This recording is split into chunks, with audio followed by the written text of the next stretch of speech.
Let's get you the headlines. 5 Americans held for years in Iran are heading home after a prisoner exchange with Tehran. Police receive a report of sexual assault following a media investigation into Russell Brand. Meanwhile, the comedian's live shows are cancelled. Canada investigates allegations that Indian government agents were involved in the murder of a Canadian Sikh activist.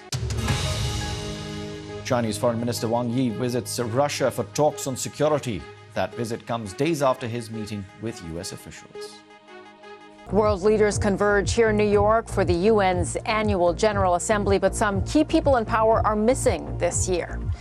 And the UK copes with dangerous flooding. Canadian Prime Minister Justin Trudeau said Canada's security agencies are actively pursuing credible allegations of a potential link between Indian government agents and the murder of a Sikh separatist leader in British Columbia in June.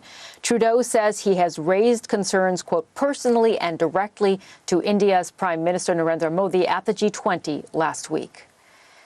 An unusually well-preserved dinosaur skeleton known as Barry is on display in Paris ahead of its sale at an auction next month. It's expected to fetch up to a whopping $1.2 million. That's 970,000 pounds. The Camptosaurus, which is about 150 million years old, was discovered in the 1990s in the U.S. state of Wyoming. And Prince William has arrived in New York for the first time since 2014. The Duke of Wales will speak at the Earthshot Summit on Tuesday and help announce the 15 finalists. Here he is at the Billion Oyster Project on Governor's Island meeting with volunteers. You're watching BBC News. The Ukrainian government has dismissed 6 deputy defense ministers, saying a reboot of the system is needed. It comes after the appointment of a new defense minister, seen here, less than 2 weeks ago. In recent months, the department has been accused of corruption over the procurement of some supplies. Meanwhile, hearings have begun today at the International Court of Justice focusing on Russia's invasion of Ukraine that began in February 2022. Kyiv argues that Russia is abusing international law by justifying its unlawful invasion on alleged genocide claims in eastern Ukraine.